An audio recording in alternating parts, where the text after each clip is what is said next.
Good morning, everyone. I'm Corey Nachreiner, and today we're going to be talking about WatchGuard's 2023 cybersecurity predictions, which is kind of a fun exercise for me and Mark. But before we do, I'll introduce myself formally. I'm Corey Nachreiner, currently the CSO, same as a CISO of WatchGuard Technologies, but been here for a long time, previously the CTO, and still hold those duties.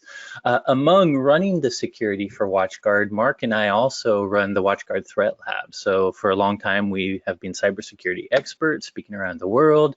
Our research lab studies, malware and threats and different types of attacks.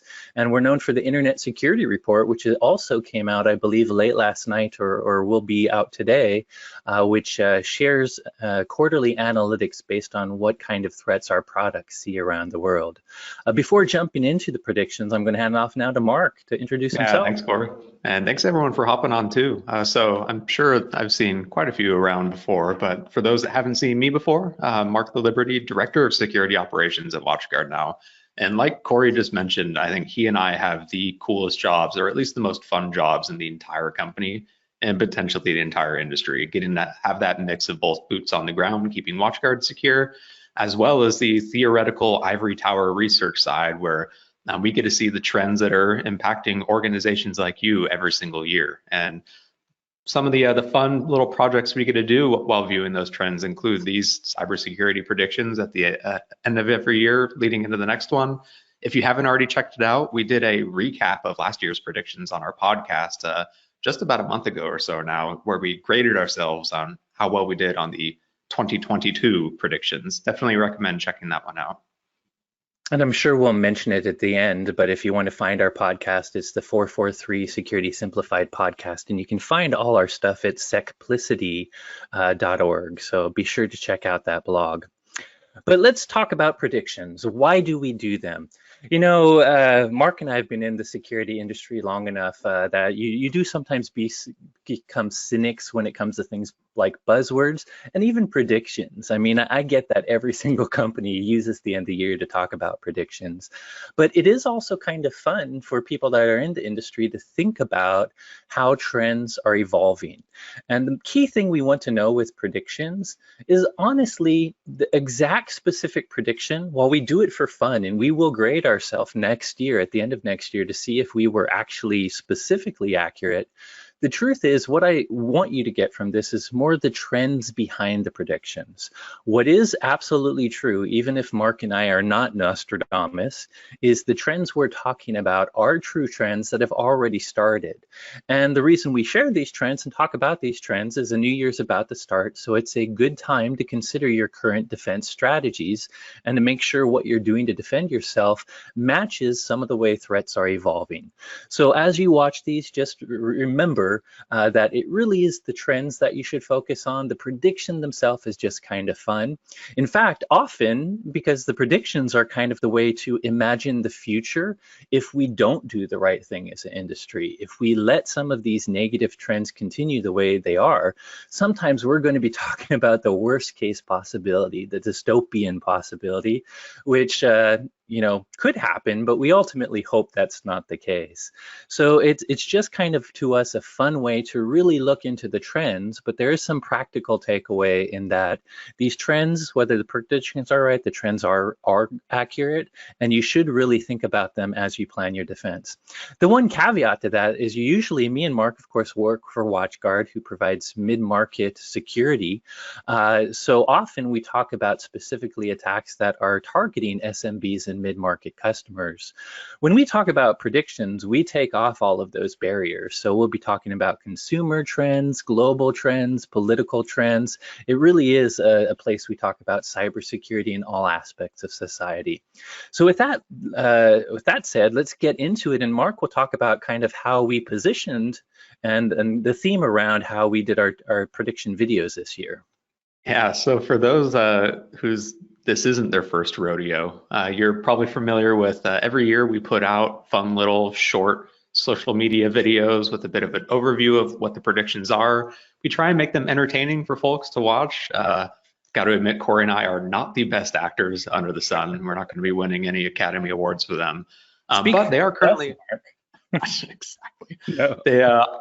If they are currently up on watchguard.com/predictions. And you may have remembered in previous years, we've done ones where Corey and I are sifting through garbage in a dystopian future, trying to That was a rebuild the fun shoot. internet. Yep. And some other fun videos. This year, we decided to go head to head in versus battles on whose prediction we think is going to come out on top for some that are somewhat related or at least fun to butt heads against. So that aspect of it, the videos are all watchguard.com/predictions if you want to go have some fun later, maybe during your lunch. But for this webinar, at least, we're going to go a little more in detail with some of the background for why we came up with the predictions, and some of the defensive tips you can use to potentially try and stop them from coming to fruition this year. And one of the things I did want to add is while we might playfully battle with this trend, the truth is me and Mark and our team actually wrote all these predictions together. We're not really pitting them. We actually believe all of these predictions have a chance of coming true. The pitting them against each other was just a fun conceit for the video. So let's jump in. Oh, so you are going that way, huh? Mine are right, Mark. Get over it. Yeah, whatever you say. Anyways, we'll start with the first versus battle, which is the first metaverse hack will happen in 2023. Does it make you feel a little dirty to say metaverse? Ugh. And the other one is MFA, multi-factor authentication, social engineering will surge. So why don't I start with the metaverse hack? Because as much as I gag at metaverse, Mark is going to point out that I am a metaverse VR fanboy. And by the way, owns every VR headset that has ever been made. Maybe that actually probably is somewhat true. Maybe not every, but I have definitely more VR headsets that I can fit on my head. And by the way, it kind of sucks that metaverse is now gag worthy because Zuckerberg said it. The truth is, I actually think it was a term that a sci-fi writer, it was either Doctorow or Gibson came up with. So, but anyways, as you might know, the metaverse is a silly buzzword that's talking about this virtual social space that might exist if VR takes off. VR being, of course, virtual reality. And I would say that VR is finally starting to take off. I have been very interested in it for quite a while. It's been pretty amazing for gaming for the past 3 years, but it has a lot of technology hurdles, like some people get sick, the fact that you're wearing a silly headset. A lot of people would rather be in real life, I guess. Me, I kind of enjoy the fantasy land of VR. But it is starting to pick up. With the Quest 2 and some of the newer headsets that are standalone, you're finally seeing numbers that allow development where, you know, games like Beat Saber have made over $50 million. So now it's a place that people are seeing consumers and businesses come to. And that's why we're starting to think that you might see attackers targeting it. The other thing about VR is these standalone headsets gather a lot of information. Obviously, they have what's called 6 degrees of freedom tracking, both of your head and usually your controllers, but nowadays your hands, where they can see the entire position of your body. More importantly, these new headsets, rather than having these things that are looking in a space, these little what they call lighthouses or sensors that look at me to see where the headset is, the headset has something called inside-out tracking. So it has 4 to 5 cameras looking at all angles around it, and it's using that to use photogrammetry to get kind of a 3D view of the room to help track where the headset is in VR space. In fact, even the controllers have moved to camera-based tracking. The takeaway here, though, is that is not like malicious. That's to help it find where it is in space. But meanwhile, they're already getting lots of data of what your room looks like, and they can literally create a 3D map of the space you're in from the multiple camera angles. So if you think about current VR, it's already gathering, you know, to sign up for it, you're giving it the same type of privacy information you'd give a social network, but then it can track all your movement, it can see your room. And now this prediction, the reason we're doing it this year is new VR headsets like this Quest Pro I'm showing are really starting to target productivity use cases. In this world of remote work, where we have a lot of Zoom meetings, but we're missing human interaction of movement, They're now starting to do eye tracking, face tracking, so that my mouth moves accurately. You can really see where my eyes are looking at. I can be a virtual avatar in a 3D space with you, and if I'm presenting, I can use my hands and it will track my fingers. And the Quest Pro is made to connect to your computer. So if I'm in the airport with my laptop, I can have 3 to 6 virtual screens that are really from my laptop. It's just me using a desktop view in a little virtual or AR environment. So long story short, the modern VR, now that it's taking off for gaming, a lot of companies like Meta and others are looking at business use cases. And these new headsets are kind of intended, whether or not they pick up or not, to be used for productivity use cases where we might do virtual meetings in 3D spaces, and you'll be using your laptop in this AR environment with lots of virtual screens around you. When it comes down to it, though, that virtual screen is just similar to any sort of remote desktop protocol connection, or like the literal Microsoft RDP or VNC. For me to use these features, I have to put a third-party and or Meta app on my, if I'm using it for business, enterprise desktop computer that's going to open a network service so that my Quest can connect to it to do all that remote desktop technologies. So really that's what the prediction is. With this introduction of enterprise-based VR use cases with the Quest Pro, and the fact that it's using basic RDP-like services, which we all know as security professionals are one of the most heavily targeted things in the world, we're finally going to see our first enterprise VR hack. There's going to be some idiot like me, Mark, don't kill me, as the director of security here at WatchGuard, who is going to put this app on their enterprise desktop and open up this avenue where an attacker might be able to use that remote connection to hack into your enterprise because of the VR connectivity.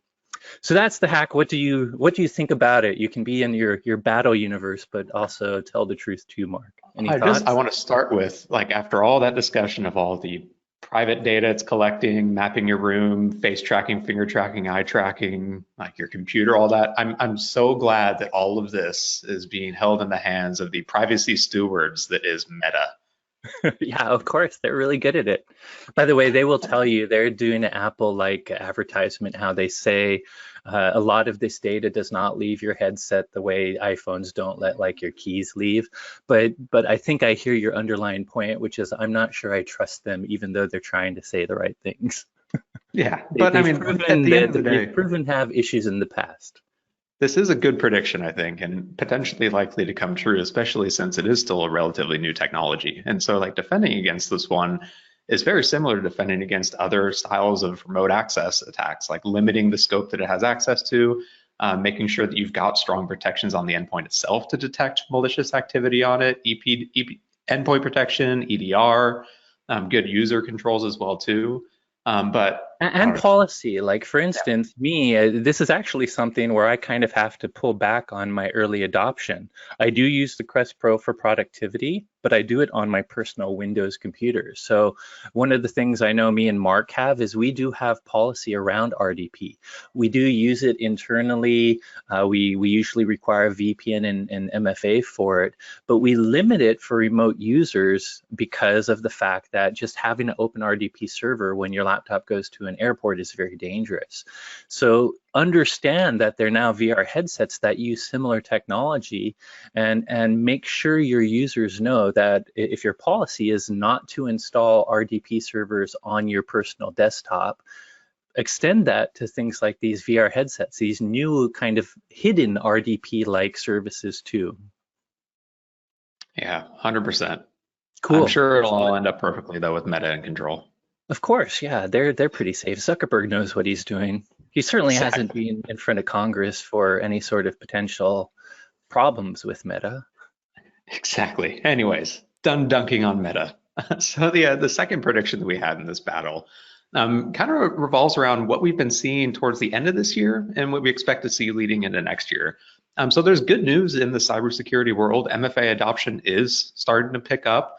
It is still only around like 40% or so, depending on which study you get your statistics from. But the reality is, like, it feels like even on a consumer level, we're seeing MFA really start to pick up from everyone. thanks to like Apple and Google and Microsoft making it really easy and ingrained in everyday user life. On the enterprise and security side, people are more apt to not push back to having MFA on their accounts too. I'd say 40% is still far, far lower than what it should be, which is 100%, but we're slowly getting there. And MFA does a fantastic job of protecting against authentication attacks. So if someone were to steal your credential, either through a phish or buy it on the underground or hack a website and crack the passwords from their username or their credential list, they're not going to be able to just take that and log straight into your account without some additional effort now. And so this prediction revolves around that additional effort that we're seeing cybersecurity or cyber threat actors having to do these days. You probably saw the story back halfway through the year of the pretty substantial breach of Uber, where a threat actor, a kid out of the United Kingdom, was able to basically entirely own Uber by compromising a credential, potentially purchasing it off the underground, and then using something called push bombing or MFA fatigue, where they sent requests over and over and over for authentication to this victim's phone, and then social engineered them through WhatsApp to say, hey, I'm from IT, just hit OK and it'll all go away, which I guess is technically true, but still, malicious compliance in that part. We're seeing them also start to use other tools these days too. So we saw attack in the middle or adversary in the middle technologies become commoditized with Evil Proxy, where an adversary doesn't even need to have programming or web administration experience in order to deploy some of these really sophisticated attacks that can circumvent or get around multi-factor authentication. And so our prediction is MFA is a fantastic tool for protecting against authentication attacks, but it is still susceptible to social engineering attacks. And so we're predicting that attackers are going to ramp up their social engineering to get around multi-factor authentication. And this will come in a few forms. We expect to see additional push bombing or MFA fatigue, whatever you want to call it, as well as additional usage of adversary in the middle. So these proxy servers where they can get the entirety of your authenticated session, not just the username and password, but a cookie that they can use to hop in the account right away too. And we think the tools are already there, and because they've become commoditized and they tend to still work for workforces that aren't trained to spot this, we expect to see them start to increase. So what are your thoughts, Corey? Yeah, absolutely. I think we know push bombing and a attacker in the middle are just two examples, but there's long been, MFA is not perfect. It's usually not the MFA solution itself that's wrong. It's the integration. Like for the web cookie that Mark was talking about, you can have a really great MFA, but you still need to integrate it in a web application, and web applications already have those existing token mechanisms to keep an authentication going for a session. So even though there's not any direct vulnerability or problem with the tool that's providing the multi-factor, it's those integrations that become weak. And like you say, the ones that are just weak to social engineering, technical controls aren't going to necessarily totally fix that. There are things you can do that I think vendors like us are doing for things like push bombing, where if we notice deluges of repeated authentication requests that are getting denied every time, we might be able to start, doing something and making the IP that starts that not authenticate anymore.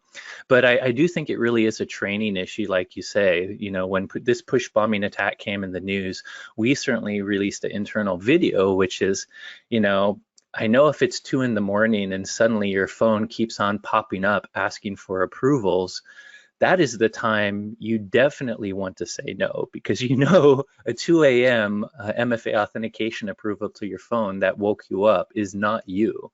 So I understand it can be irritating to get that kind of thing, but say no. Put your turn off notifications on your phone, tell IT and go back to sleep, or tell your security organization. So this definitely will be a case. MFA is such a great thing, but attackers still want to get into authentication. So they're going to try to find new ways to target MFA since passwords are no longer enough. Yeah, 100%. Cool. Let's move on to the next one. The next prediction or the verses will be me covering, it's the theme of this battle is artificial intelligence. I think we've seen all the cool stuff happening there, cool and also scary in some ways, like the art stuff that has been happening. But one prediction that I'll be giving is hacking AI robotaxis will happen in 2023. And Mark will talk about how bad guys or how AI coding tools could introduce security risk. So let's start with hacking AI robotaxis. You've probably heard of these, you probably know what they are, but a robotaxi, there's a lot of companies around the world who have actually in real life been proof of concepting and testing robotaxis. San Francisco has had some. Basically, a robotaxi is a self-driving taxi that doesn't have a driver, and it makes a taxi, become a very Uber and Lyft-like experience, except that the car that pulls up and drives you somewhere isn't going to have a person in it. And as I mentioned, it's being used in both Beijing and San Francisco. There's a couple of companies, not Uber or Lyft, who have some of these cars actually driving around.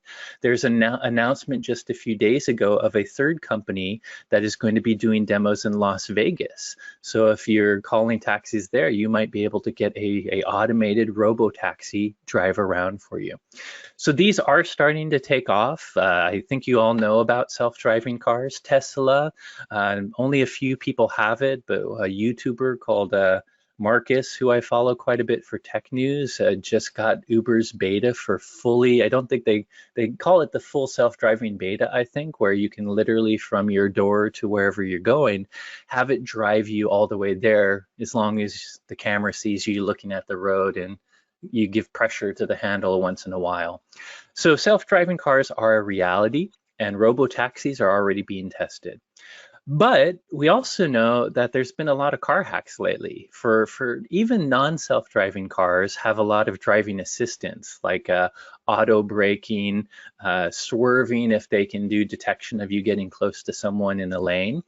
And you probably remember, why can't I think of their name right now? Velasek and Miller, two folks that hacked a Jeep, and they got in it through its internet connection through the entertainment system. Navigation and entertainment systems tend to have SIM cards connected to the internet. That's how they get their data. And they were able to use that, and there was connection to the ECUs, the electronic computer units, all over cars, and they were able to do some bad things. Meanwhile, there's also been some pretty simple hacks against self-driving cars. One I can remember, I forget the researcher, but she found, a lot of these cars, Tesla in fact is famous for only using 2D image-based sensors for their self-driving. Other cars might have LiDAR and other things that more accurately lay out 3D space and have more depth perception. But similar to the way the Quest uses multiple cameras to get a 3D view, Tesla's use 2D images. And they're literally looking for things like the white line or the yellow line in lanes, signs, cones on the street. And one researcher found that a simple hack of using the same salt that we use during the wintertime to make the street a little safer to melt ice, they created fake lines on a street using salt and were able to get a self-driving car follow it off the road because it thought it was following the lines. So simple hacks like that have happened. You can kind of socially engineer the AI of a car by doing things like that rock salt hack. So ultimately, just think all of this will combine and there will be some sort of robo-taxi hack.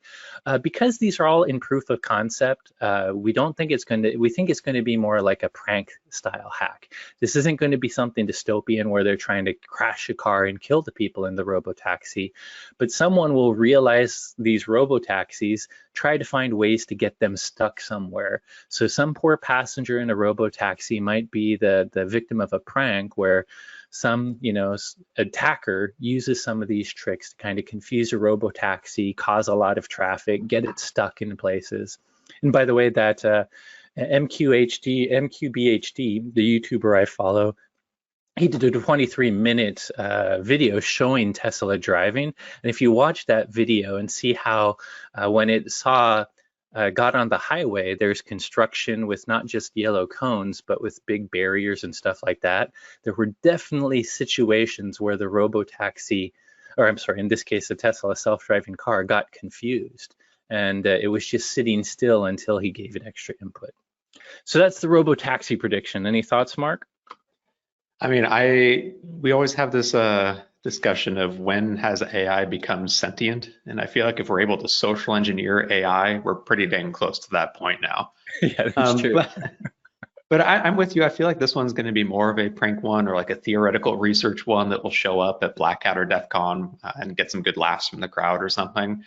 Yeah. Mostly because they aren't as widely adopted yet around the world as like a true like malicious target would typically require. So this is more of a fun one. The ice salt one is one of my favorites. I think I saw a video of them even drawing a circle with it, with a solid line on the inside and dotted lines on the outside, and the car drove in and got stuck, didn't know what to do. So I'm looking forward to more of that, and I'm totally on board with some fun little pranks that don't involve potential harm to a human life or totally agree. Totally agree. They are kind of neat at the same time. It's funny how all of this AI technology is very neat and exciting, but has this hidden layer of, oh crap, it could do some bad stuff too. Speaking of, what is your AI prediction? Yeah, so I mean, from the technology world, it feels like AI certainly has become just this massive buzzword that's thrown on everything. But these days, it actually has a lot of really good practical uses. Like in the anti-malware engine world, having a machine learning model that can predict whether something is good or bad just as quickly as a signature-based engine is fantastic. And just this last year, it became heavily adopted in the coding and software development world with the release of GitHub's Copilot out of its beta and into full production. For those that haven't heard of Copilot before, it's this honestly really cool tool that plugs into VS Code, a very popular integrated development environment or IDE, where as you are writing up software code for some project, it will suggest entire code snippets, completed functions for whatever you're trying to do. So maybe you add in a comment saying this should update a user and remove this record from another database. Copilot will suggest the entire function that will work with your existing code to accomplish those goals. Very cool and a very sweet time-saving feature that has actually gotten pretty widespread adoption. I don't remember the exact stats, but a significant portion of VS Code users have now subscribed to this paid Copilot service. I think it's like $10 a month to benefit from these suggestions along the way. By the way, if I can distract you for a sec before you get to the bridging, it is amazing how much this type of thing has progressed in the last year. A lot of like I'm diverting from just coding to the latest Chat GPT. You and I have been following GPT-3 forever, and I think one Black Hat talk did research. Now this is human language writing, but I'm tying it to code language writing because I think the progress applies still. But remember how it would be more fun than anything to give AI writing prompts, whether it's for a title or body. It was fun because the AI just produced this really silly crap that was funny to read and frankly not great. So that was the joke 3 years ago. But now if you give GPT-3 a writing prompt or Chat GPT a writing prompt, it makes good stuff. It's actually made pretty exciting things. And I think the same applies to the way that it does code. You know, a while ago, I mean, Copilot has existed for a bit, but I feel like it's getting better and better. And actually, that's in some ways that's part of the problem, because what you're talking about on where this is going on the negative side, as it gets better, we're going to use it way and way more, and some of the problems with it may become more hidden to us. But anyways, finish the prediction, Mark. I'm honestly not convinced that. Thank you, Kanye. I'm honestly not convinced that OpenAI or ChatGPT isn't just like a Mechanical Turk situation with someone actually a human on the keyboard behind the scenes typing really quickly. Sometimes it's that good, it makes you wonder. My favorite was an example where someone asked it to write a capture the flag, so a hacking capture the flag challenge involving chaining a cross-site scripting and a server-side request forgery vulnerability together. And it wrote this whole-on application that is vulnerable to those specific chains. And then in another session, they fed that back in and told it to find the vulnerabilities and was able to solve it quickly. So wow. We're going to be worked out of a job here soon. But the thing with AI and machine learning is the output is only ever as good as the training that you provide it and the prompts that you give it along the way. So if you're feeding it garbage data in that's full of vulnerabilities, you're going to get garbage data out. In the case of Copilot, it feeds off of the entirety of all public source code repositories on GitHub, which has a lot of really, really good projects, but also a lot of ones that I've written that aren't necessarily so great. By the way, I joke about Mark's coding ability in the videos, but he's actually an excellent coder. So realize we're just joking in those.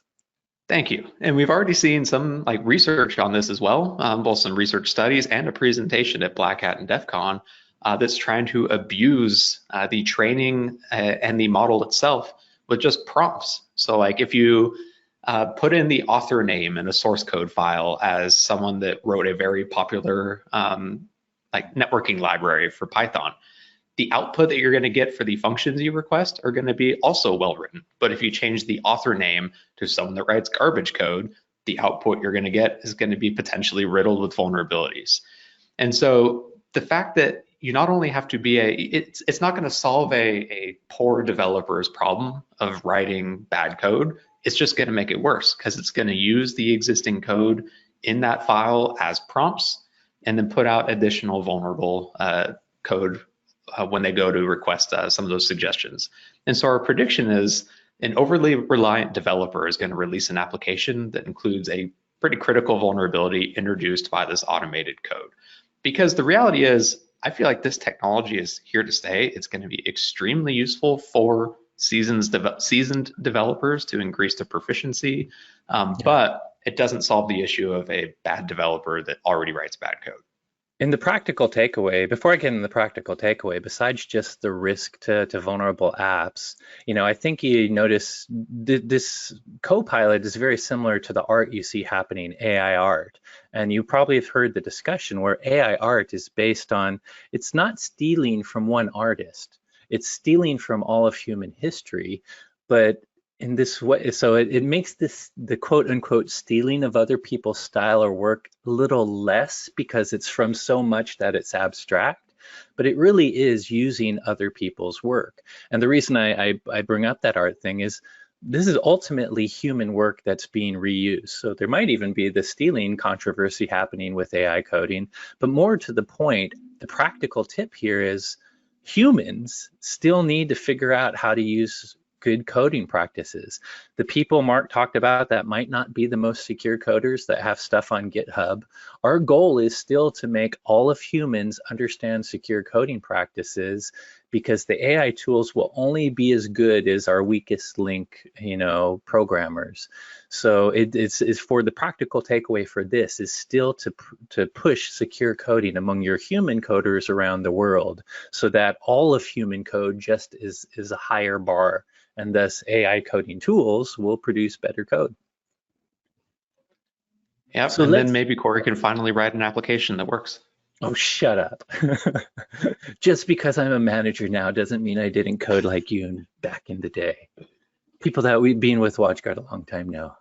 Punch cards is what he's talking about. All right, I'm done. The final predictions are more kind of business process related.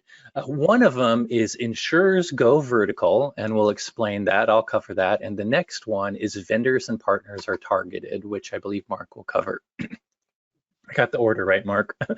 Sure. So let's talk about insurers going vertical. I think you've seen based on our last predictions, and you probably know if you're in any role that has to deal with cybersecurity insurance for your organization, that getting insurance, cybersecurity insurance, costs a heck of a lot more nowadays, and really is almost like compliance. You have to go through a lot more security audits and questionnaires before these insurers are willing to provide you. And our prediction from last year covered why that is. Frankly, to some extent, I think it's the insurer's own fault. What happened is when ransomware first came out, cyber insurers started to add cyber extortion insurance as an option, and their primary strategy for clients that weren't good at business continuity and disaster recovery was if a client couldn't recover, the cyber insurer would actually hold lots of different cryptocurrencies and they would pay the attackers to get the data back. And personally, I thought insurers paying, I understand the business case if their goal is to give insurance to a client and then recover that client as part of their service, but they didn't have long-term actuary tables for paying ransomware extortion. And usually insurers are statistical mathematicians. They don't lose money because they realize that even though they sometimes have to pay out, they're banking on statistics. So not having that long-term actuary table probably hurt them. And the result was they lost a lot of money, a lot of profit, because their payment, their providing cyber insurance was costing more than they were getting. And that's why they both significantly raised their cost. But I think they realized a lot of their clients didn't have basic security. So they greatly required all the compliance a client that's necessary to have before they're willing to insure you. It's kind of similar to cars in that nowadays, you have to have a black box in your car to get really cheap insurance, which a lot of people don't do. So anyways, the cost and requirements have increased quite a bit. But we are also seeing, and this is more anecdotal, insurers aren't advertising this in my opinion, but as you start to work with different people that get insurance too, and as you start to work with insurers on scale, insurers are starting to put heavier requirements on certain industry verticals. If you're in healthcare or if you're in manufacturing or a big part of supply chain, if you're in a vertical that has been targeted by hackers recently, and the one I want to point out the most is managed service providers. Over the past 3 years, managed service providers have been specifically targeted with ransomware attacks to all of their clients at once. So we're seeing insurers that once they understand your business vertical, they're giving you even more strict requirements and even higher costs than, say, the average, I don't know, restaurant or some other company that might have smaller cyber or might have smaller IT problems. So the point is, insurers realize that certain verticals are more attractive targets, and you're going to see if you're in those verticals, the cyber insurance problem might affect you even more. And one of parts of the prediction is, before their requirements were things like you have to have multi-factor authentication on remote access, or you have to have endpoint protection and EDR, endpoint detection and response solution. Now some of them are even getting to the point where you have to have an endpoint protection product that's in this list of approved vendors, or a firewall or a MFA solution. So with certain verticals, expect them to be even deeper into not just prescribing tactics, but prescribing a specific list of approved vendors lists and things like that. So that's one of the predictions. Any additional thoughts on that one, Mark? This one, it feels like it's a bit of a gimme, and that this is clearly where the industry is going with this one. And if you're in an industry that is commonly targeted by cyber attacks, you absolutely need to be prepared for this. And the first preparation is just making sure you've got a strong cyber defense and cyber program for your organization. That's I will say that the fact that insurers really are finding flaws, they're acting as a compliance auditor and finding that they can't give people, that's the concern. The truth is, if you're running a good security program, you shouldn't be too worried about insurers' requirements, because you should naturally already be doing them to some extent. But the ones, when it gets to approved security vendors list, that's when I think, insurers don't know every vendor all the time. So I don't know if that's as good as just the general requirements. I will say, Mark, my worry about this one is it's hard to prove. The prediction that's already happened is the increased cost and requirement, and that will be easy for us to approve. The fact that they're treating different verticals slightly differently is not something I've seen them talk, the insurers advertise or talk about. I've only heard by different, we talk to lots of different partners, end users, customers, other service providers, and we've heard how all of them are treated differently. So I think it might be hard for us to prove whether or not this one was true or not by the end of the year, simply because this is kind of a undercurrent in insurance, whereas the cost and requirements increases is in plain sight. Time to get an insider at Lloyd's of London and get the real answer at the end of next year. Yep. So The next prediction that we had in this similar space kind of follows along similar trends, and that we've seen partners being like managed service providers or managed security service providers commonly targeted by cyber threats, and the vendors that they use to provide those services very commonly targeted too, with very damaging results. Without trying to throw stones in glass houses, like Kaseya was a pretty big incident a couple of years ago that impacted a lot of end users through just a relatively simple attack against a single program. We've seen other popular products used in very wide-ranging attacks against organizations too. And the reality is, like, the digital supply chain of both products and services are a very popular attack avenue for cyber threat actors. You always hear people say that, cyber threat actors or malicious hackers, they're lazy. They don't like wasting time. The reality is they're not lazy. It's just they go after whatever gets them the biggest bang for their buck. And if they can attack a single program or a single organization or a single service provider, like a SaaS application, and get thousands or tens of thousands of potential victims, that makes the most sense for them. And so with these surges that we've been seeing in supply chain attacks against products and services over the past few years, we're anticipating that the folks that use these services, that go buy a product or sign up for a service, are going to be a lot more strict in their decision-making process when it comes to the security of that particular product. So historically, it's always been a mix of the functionality and the cost of it to get the best value for whatever product you're going for. Obviously, efficacy of it is a big component too. And security was always a consideration, but not necessarily the biggest one.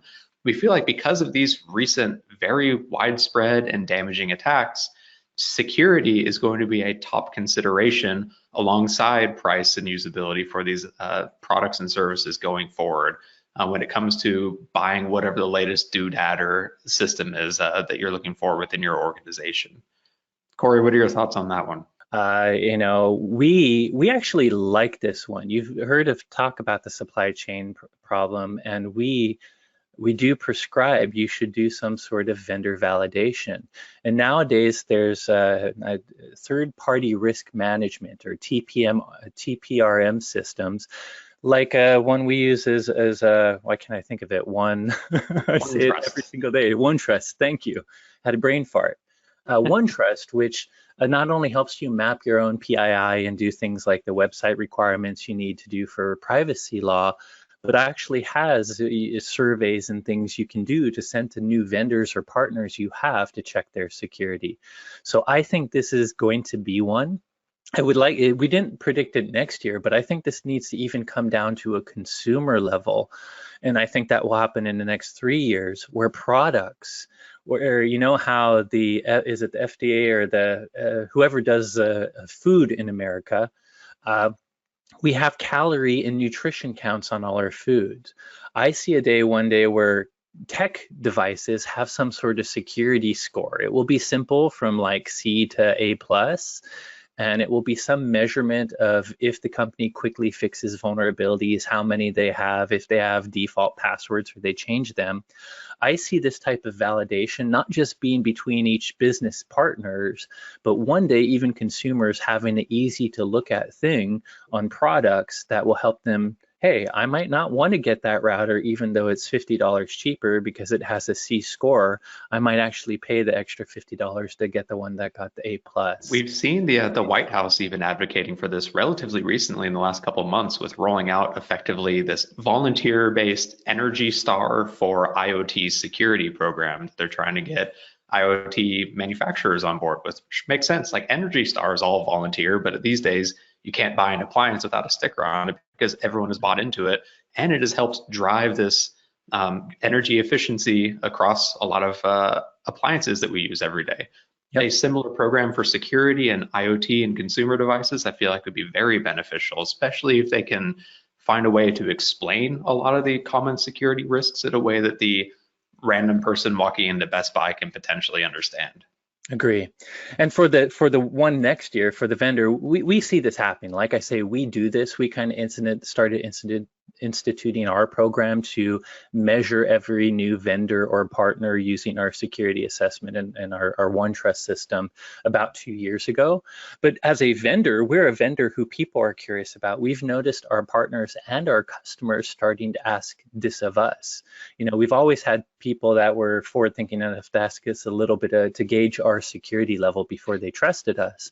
But now it's a much more regular thing. And I think all businesses are going to see this a lot.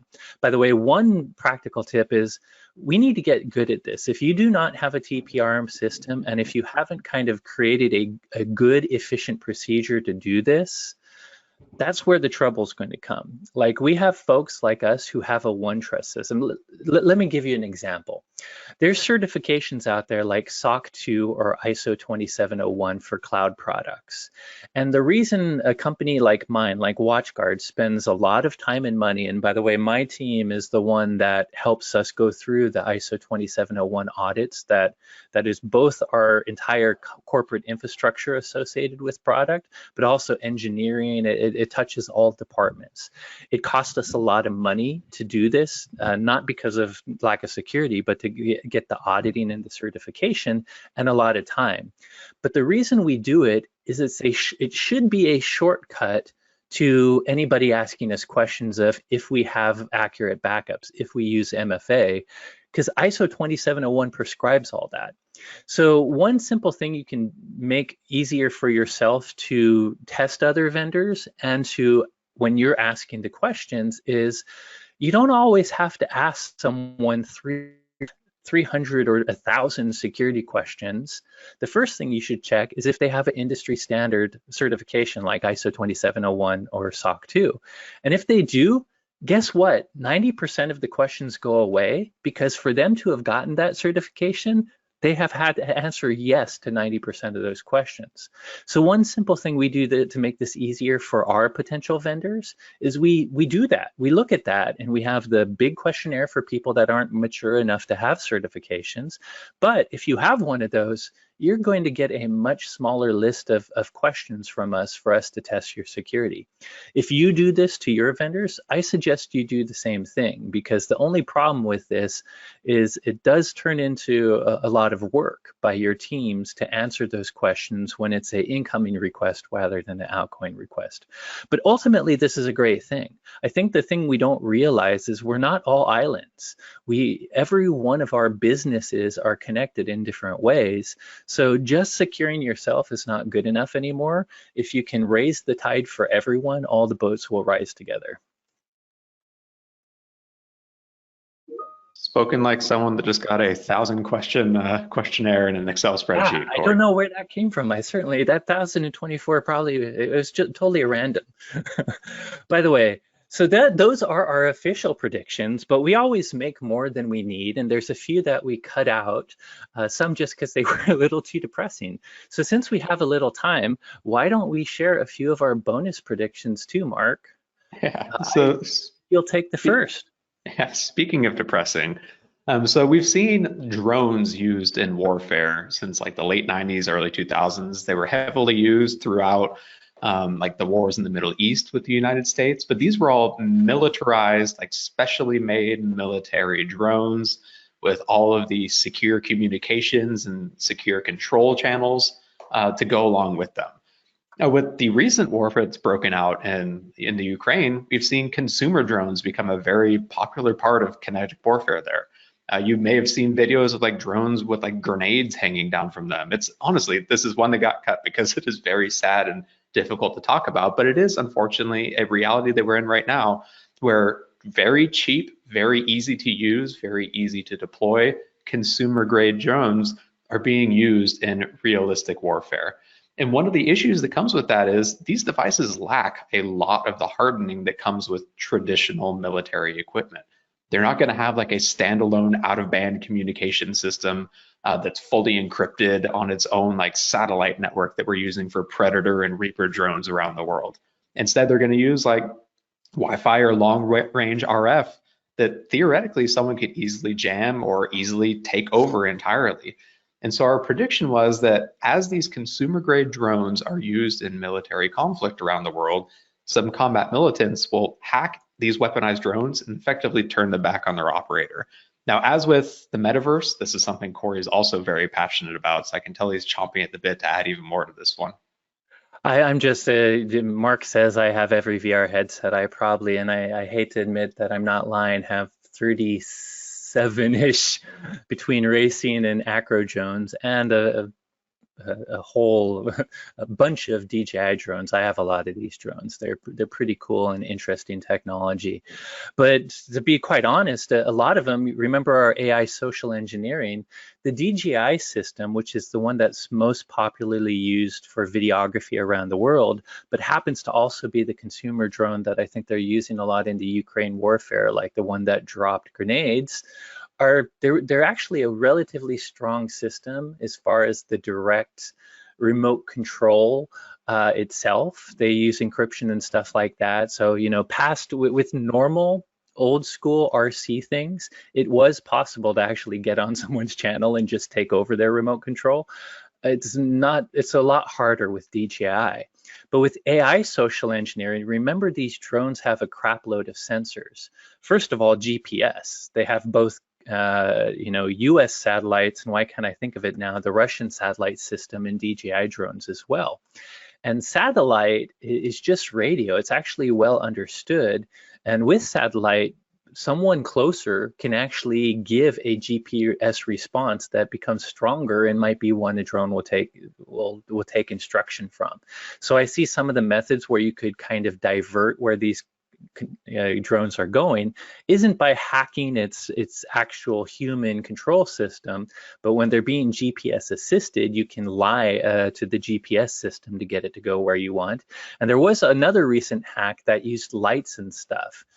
These new DJI drones have cameras, 2D and IR sensors that just do obstacle avoidance. If a pilot is actually getting too close to a wall or a tree, or if an automated GPS system doesn't understand its local surroundings, these cameras will see something and have code to kind of stop and then go around it as well. So we've also seen other like AI social engineering hacks that can point lights at these sensors and other things to control where the drone goes, in an adversarial way.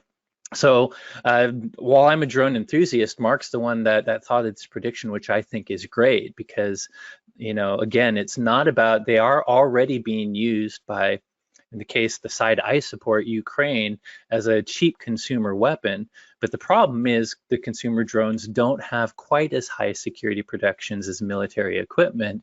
So if by using consumer stuff, it's going to be easier for the the adversary out there to turn them back on the people actually using them. I think it's a great prediction, Mark. The next one, hacktivism makes a comeback. This one I guess we didn't do since we didn't really want to talk too much about hacktivism, but I'm sure you all know what hacktivism is.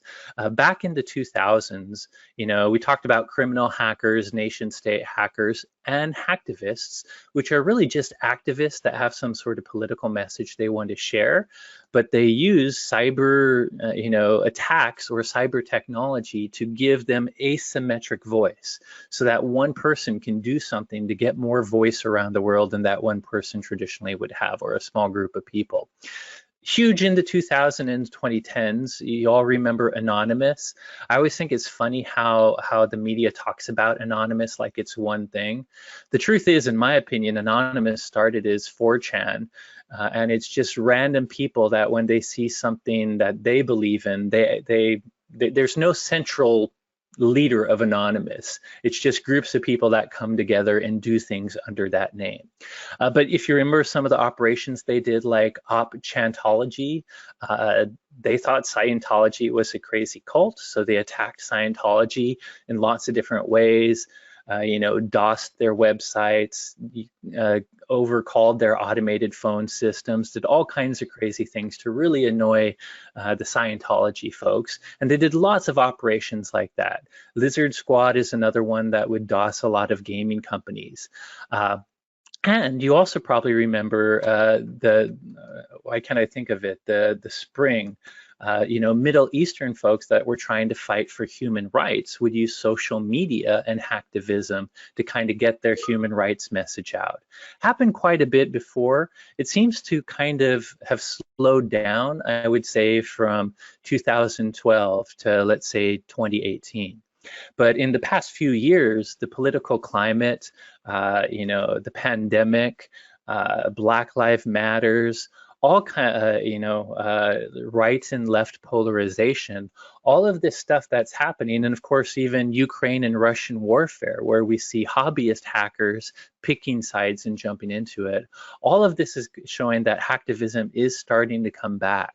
So I think you should expect more of these type of attacks that aren't really going after your money. They're not trying to steal data from a company, but they're just big headline grabbing hacks that are trying to push political messages.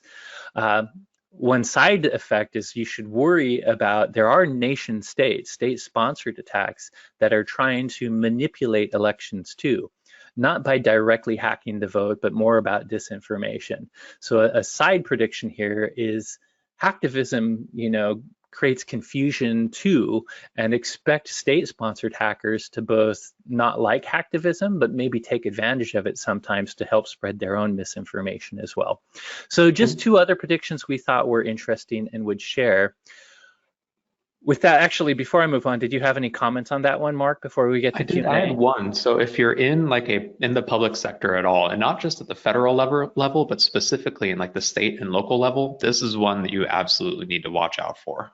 We've seen report after report from CISA and the FBI saying that state and local level governments are going to be the targets of both hacktivism and just full-on cyber crime. And I'm not sure if you saw it, by the way, there was a commenter who I answered their question digitally that talked about how as a state organization, a tribal organization, they've been targeted lately too. So I just a shout out to the person that mentioned that question, as I think it's exactly what you're saying, Mark. Exactly. So keep an eye out for that one if you're in one of those areas. But yeah, let's hop into some Q&A. We've got 2 minutes left on our 60 minutes. Yeah, so I was in the middle of typing an answer to one. Consumer drones are already being used to drop contraband into detention facilities, so jails. Yes, I saw that a few years ago. And facilities already have a plans for defense systems. So less of a question, more of a statement. So yeah, I've seen lots of drone defense systems. I've seen other drones that are automated that carry a net to capture the drone that's the adversarial drone. I've seen jamming systems, which kind of work the way I've talked about, where they're trying to disrupt GPS, or maybe not take over the remote control channel, but to jam it enough that the drone can't do anything but return to home or crash. So yes, I think you'll definitely, I enjoy drones in a friendly way that hopefully doesn't irritate people, but I do also know a lot of people don't like drones flying around their facilities. So certainly others are looking at ways to prevent drones from becoming an issue. Next question, I'll throw it straight to you, Mark. Do you think hacktivists will use tools like, I assume that's for ransomware as a service? So that's there's a lot, the underground has a lot of exploit kits. Ransomware, you don't have to write it yourself now. You can just be an affiliate and get one for free through a ransomware as a service provider. So I guess the question is, do you think hacktivists will be using the type of tools that cyber criminals use on the underground, Mark? So I think one of the things that differentiates hacktivists from traditional cyber criminals that are in it for the monetary gain is that monetary bit. And so while ransomware typically results in, if you pay us money, we'll give you access to the data. And so I'm going to be a little pedantic here and say that I don't think hacktivists will use ransomware as a service tools. I do think they will use like Wiper as a service or other Wiper tools where their whole job is just to cause as much mayhem as possible, lock up your data with no intention of ever giving you I think they could use ransomware, but it may not be ransomware as a service because they would do a specific thing. Because besides, I agree with the Wiper part, that's one strategy. But another strategy is extorting, like I could see a climate change hacktivist getting ransomware all over Exxon, but rather I agree that they're not looking for Exxon to pay money, but they would hold the files hostage unless Exxon changes a business practice or pays for an oil spill, and you know what I mean. So That's a I hot take. I like absolutely that agree one. with your excellent point that they're not really, hacktivists typically aren't trying to steal money, but they might use malicious tools to extort. But in this case, they're extorting to get a political result of some sort. I like that one. I'm on board with it now. I will say that whether I think me and Mark agree that they may not be going to the underground to get the same tools, but they're not necessarily the most sophisticated hackers, and we have seen them use traditional tools like a low impact orbit cannon, LOIC. Not a very good DOS tool anymore, but it was a DOS tool that criminals used and was available on the underground. It was quickly adopted for things like, political activist hacks too. So if you're asking if they'll use some of the general tools available, yes. But Mark's point of they don't tend to be, motivated by stealing money is true. So the way they use the tools, if they do use the tools, will be very different. And in some cases, if the tool really is about stealing money or PII, that's not the type of tool they would look at. And I think I want to be cognizant. I think that's all the questions so far, and we're a bit over. So Merry Christmas, Happy Hanukkah, holidays, Kwanzaa, whatever you celebrate. I hope you have a lovely new year. Be kind and good to everyone, and thank you for attending. I hope you have a Yeah. great day as well. Thank you all and see you next time.